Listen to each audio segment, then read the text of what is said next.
Hello and welcome to Inspiration IS Daily News Analysis. আজি আমি আলোচনা কৰিম 2 জানুৱাৰী 2021 চনৰ The Assam Tribune পেপাৰখন। Inspiration IS তৰফৰ পৰা APSC UPSC পৰীক্ষাৰ বাবে ফ্ৰী ষ্টাডি মেটেৰিয়েল প্ৰভাইড কৰি থকা হৈছে। ডেইলি MCQ বিশ্লেষণ আদি নিচিনা ফ্ৰী ষ্টাডি মেটেৰিয়েল পাবলৈ আপোনালোকে আমাৰ website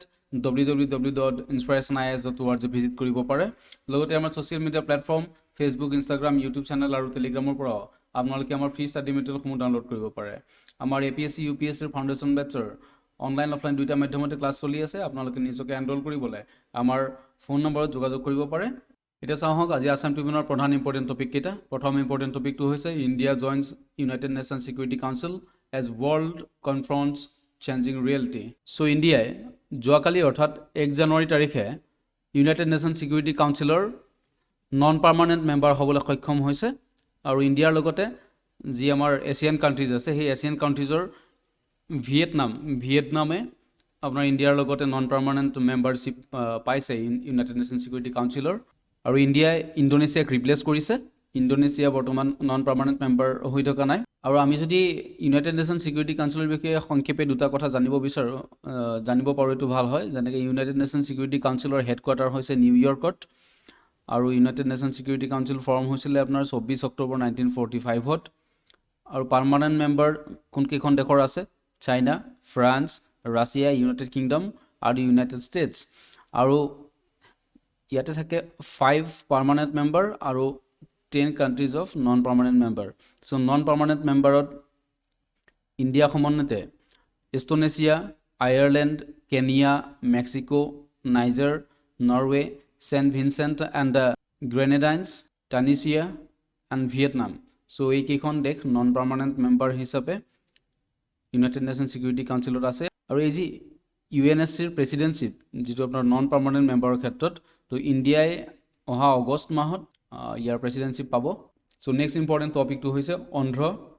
top performing state under PMAY urban.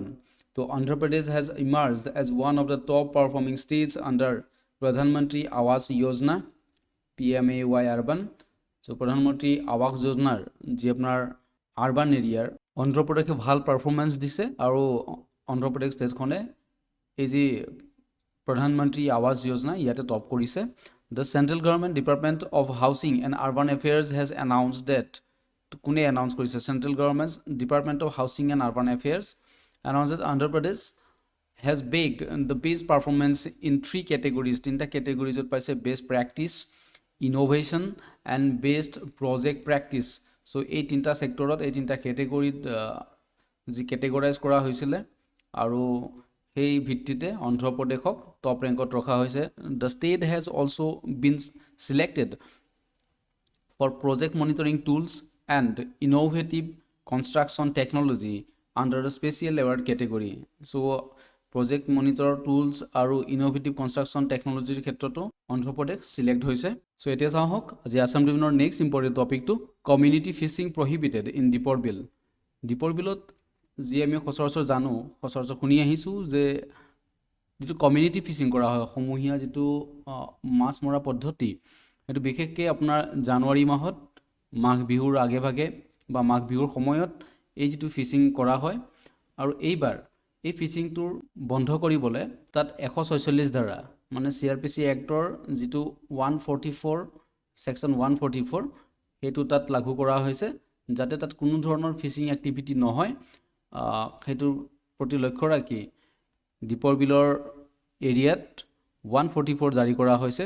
আৰু তাত যদি আপোনাৰ 5জনতকৈ অধিক মাছমৰীয়া মানুহ যোনে আপোনাৰ হাতত ফিচিং গিয়াৰ্ছ লৈ পেলাই, যেনেকৈ জাল বা বৰশী বা তেনেকুৱা কোনো মাছ মৰা কিছুমান সঁজুলি লৈ পেলাই যদি তাত 5জনতকৈ অধিক মানুহ পোৱা যায়, তেতিয়াহ'লে তেওঁলোকক এই যিটো CRPC এক্ট আপোনাৰ ছেকশ্যন 144ৰ আণ্ডাৰত তেখেতসকলক ডিটেইন কৰিব পাৰিব। আৰু আমি দীপৰ বিলৰ বিষয়ে অলৰেডি চবেই জানো যে দীপৰ বিল এখন বাৰ্ড চেঞ্চুৰী আৰু ই আমাৰ অসমৰ একমাত্ৰ ৰামচাৰ ছাইট। আৰু এই ৰামচাৰ ছাইটখন বা যি দীপৰ বিল এয়া আছে গুৱাহাটীতে। এই নিউজটোৰ লগত ৰিলেটেড আমি এটা ইনফৰমেশ্যন আপোনালোকক দিবলৈ আগবাঢ়িছোঁ, সেইটো হ'ল ৱাইল্ড লাইফ প্ৰটেকশ্যন এক্ট 1972ৰ বিষয়ে। চ' এই এক্টখন প্লেণ্ট আৰু এনিমেল স্পেচিছ তাৰ প্ৰটেকশ্যনৰ কাৰণে এইখন অনা হৈছিলে। আৰু এই এখন অহাৰ আগতে ইণ্ডিয়াত মাত্ৰ কি আছিলে 5খন ডেজিগনেটেড নেশ্যনেল পাৰ্ক আছিলে among other reforms the act establish schedules of protected plants and animal species hunting or harvesting these species was largely outlawed এই যি এখন অহাৰ পিছত কি হ'ল যে যি প্ৰটেক্টেড এৰিয়াৰ হওক বা তাৰ বাহিৰতো হওক যি ৱাইল্ড লাইফ স্পেচিছ আছে তো গছ গছনি কটা বা আপোনাৰ জীৱ জন্তু হত্যা কৰা এই সকলোবিলাক নিষেধ কৰা হ'ল এই একখনৰ আণ্ডাৰত there are 6 schedules which gives varying degrees of protection so 6টা শিডিউলত ভাগ কৰা হৈছে এই যি আপোনাৰ ৱাইল্ড লাইফ স্পেচিছ আছে এই শিডিউলকেইটাৰ আণ্ডাৰত তাক কেটেগৰাইজ কৰা হৈছে শিডিউল 1 আৰু শিডিউল 2ৰ যি পাৰ্ট 2 তাত কি কৰা হয় হাইয়েষ্ট পেনাল্টি লাগু কৰা হয় মানে এই শিডিউল 1 আৰু শিডিউল 2ৰ আণ্ডাৰত যিবিলাক স্পেচিছ আছে সেই স্পেচিছবিলাকৰ যদি কোনো ধৰণৰ হাণ্টিং বা আপোনাৰ কাৰণে কিবা ডিষ্ট্ৰাকশ্যন হয় তো তাত কি হয় হাইয়েষ্ট পেনাল্টি লগোৱা হয় দেন পেনাল্টি আপোনাৰ 3 আৰু 4ৰ ক্ষেত্ৰত অকণমান শিথিল হয় আৰু আপোনাৰ যি শিডিউল 5 আছে শিডিউল 5ত যিটো কমন ক্ৰো মানে কাউৰী তাৰপিছত বাদুলি মাইচ ৰেটছ এইবিলাক শিডিউল 5ৰ আণ্ডাৰত আহে আৰু শিডিউল 6ত কি হয় schedule 6 contains the plants which are prohibited from কাল্টিভেশ্যনো কৰিব নোৱাৰে প্লেণ্টিঙো কৰিব নোৱাৰে কোনকেইবিধ স্পেচিছ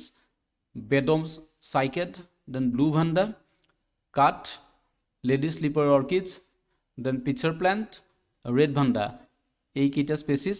কোনো কাল্টিভেশ্যন বা প্লেণ্টিং কোনো ধৰণৰ কৰিব নোৱাৰিব ইয়াত প্ৰহিবিশ্যন আছে আৰু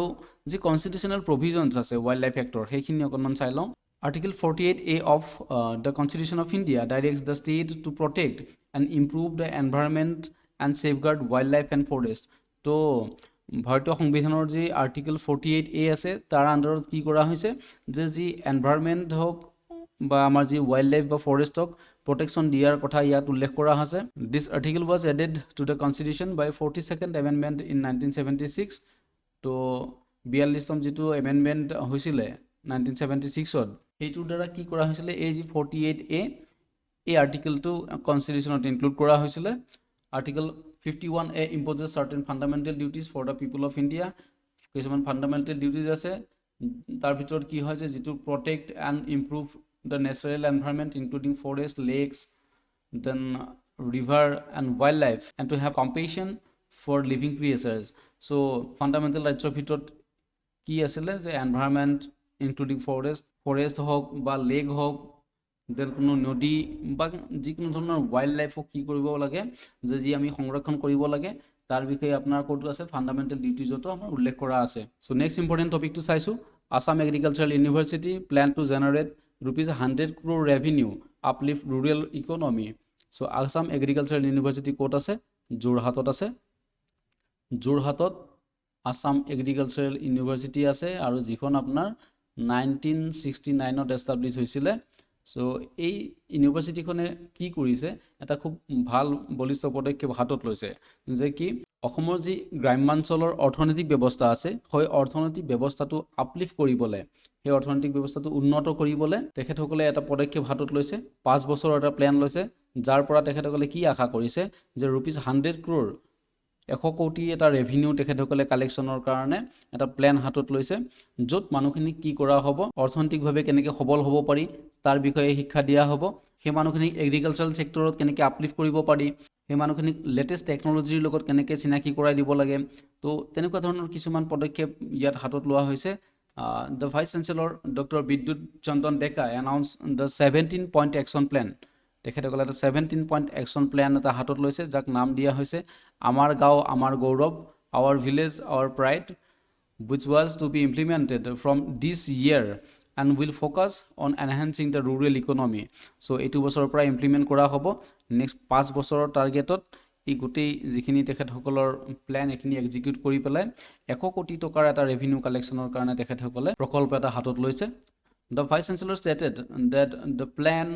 proposes adoption of cluster of villages by team of teachers, the setting up of a market-related database to কেইবাখনো গাঁও লগ লগাই কি কৰিব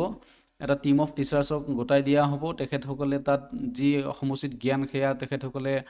প্ৰদান কৰিব আৰু এটা কি মাৰ্কেট ৰিলেটেড ডাটাবেছ এটা এই ডাটাবেছটো পিছলৈ কি হ'ব এটা ৱেব পৰ্টেলতো তেওঁলোকে এইটো ছাবমিট কৰিব এইটো মানে প্ৰভাইড কৰিব আৰু এই যি মাৰ্কেট ৰিলেটেড ডাটাবেজ এইটো কেনেকুৱা হ'ব যে যিটো আপোনাৰ দাম হ'ব ধৰক গাঁৱত বেলেগ এটা দাম চহৰত বেলেগ এটা দাম বা ক'ত কিমান দাম ক'ত কিমান কি পদ্ধতিত এই যিটো কিনা বেচা চলি আছে সেইটো তাৰমানে গাঁৱৰ মানুহখিনিক সজাগ কৰিবলৈ গাঁৱৰ মানুহখিনি জানিবলৈ যাতে বিশ্ব দৰবাৰত সমানে সমানে তেওঁলোকৰ যি প্ৰডাক্ট তেওঁলোকৰ যি মুনাফা সেয়া লাভ কৰিব পাৰে তাৰ কাৰণে এটা মাৰ্কেট ৰিলেটেড ডাটাবেজ এটা তেওঁলোকে তাত কনষ্ট্ৰাক্ট কৰিব অনলাইন এক্সামিনেশ্যন চেণ্টাৰ ক্ৰিয়েট কৰা হ'ব দেন প্ৰডাকশ্যন অফ চিডছ যাতে শস্যৰ যি আপোনাৰ উৎপাদন সেয়াও তাত এভেইলেবল হয় অৰ্গেনিক ৰিচাৰ্চ যি জৈৱিক পদ্ধতিৰ যিটো আপোনাৰ ৰিচাৰ্চ হ'ব ধৰক অৰ্গেনিক ফাৰ্মিঙৰ ক্ষেত্ৰত মানুহখিনিক কি কৰা হ'ব সজাগ কৰি তোলা হ'ব দেন ষ্টুডেণ্ট মনিটৰিং তো এই পদ্ধতিবিলাক তেখেতসকলে হাতত লৈছে যাৰ দ্বাৰা গ্ৰাম্য অৰ্থনীতিক আপলিফ্ট কৰিব পৰা যাব আৰু এই যি প্লেনটো এই যিটো প্ৰজেক্ট এই প্ৰজেক্টটোৰ কাৰণে অসম গভৰ্ণমেণ্টে 14 কোটি টকা দিবলৈ ৰাজি হৈছে 5 বছৰৰ কাৰণে সো খুব এটা ভাল পদক্ষেপ আশা কৰোঁ এনেকুৱা ধৰণৰ পদক্ষেপে অসমৰ যি অৰ্থনৈতিক জীৱন অসমৰ যি গ্ৰাম্যাঞ্চলৰ জীৱন তাক সঁচাকৈ আপলিফ্ট কৰিব সঁচাকৈ তাক বিশ্ব দৰবাৰত উপস্থাপন কৰিবলৈ সক্ষম হ'ব আজি আসাম ট্ৰিবিউনৰ নেক্সট তথা অন্তিমটো important topic RBI introduces digital payment index তো ৰিজাৰ্ভ বেংক অফ ইণ্ডিয়াই কি কৰিছে ডিজিটেল পেমেণ্ট এটা ইণ্ডেক্স তেওঁলোকে তৈয়াৰ কৰিছে the reserve bank of India has constructed a composite digital payment index to capture the extent of digitization of payments across the country so দেখত যি আপোনাৰ ডিজিটেল প্লেটফৰ্মত যিটো পেমেণ্ট চিষ্টেম আমাৰ যেনেকৈ ধৰক গুগল পে' কওক বা পেটিএমে কওক তো ফোনপে' কওক বা আজিকালি আহিছে হোৱাটছআপ পে' তো হোৱাটছআপৰ দ্বাৰা আপুনি কি কৰিব পাৰে পেমেণ্ট আপুনি প্ৰচেছ কৰিব পাৰে তো এই যিবিলাক আপোনাৰ ডিজিটেলাইজ যিটো প্লেটফৰ্ম হৈছে তাক এটা ইণ্ডেক্সত আনিবলৈ কি কৰিছে RBI এটা ডিজিটেল পেমেণ্ট ইণ্ডেক্স এটা তেওঁলোকে ক্ৰিয়েট কৰিছে the RBI DPI comprises of 5 broad parameters that enable measurement of deepening and penetration of digital payments in the country over different time periods পাঁচটা বিশেষ প্যাৰামিটাৰ তেওঁলোকে হাতত লৈছে তো এই প্যাৰামিটাৰ কেইটা কি আছিলে payment enablers payment infrastructure demand side factors payment infrastructure, supply side factors, payment performance and consumer centricity. তো এই পাঁচটা যি আপোনাৰ প্যাৰামিটাৰ এই প্যাৰামিটাৰ কেইটা আগত লৈ পেলাই RBI যিটো আপোনাৰ ডিজিটেল পেমেণ্ট ইণ্ডেক্স এইটো ইন্ট্ৰডিউচ কৰিছে the index has been constructed with March 2018 as the base period 2018 চনক মাৰ্চৰ 2018 চনৰ পৰা এটা বেছ পিৰিয়ড হিচাপে এই ইণ্ডেক্সটো গ্ৰহণ কৰা হৈছে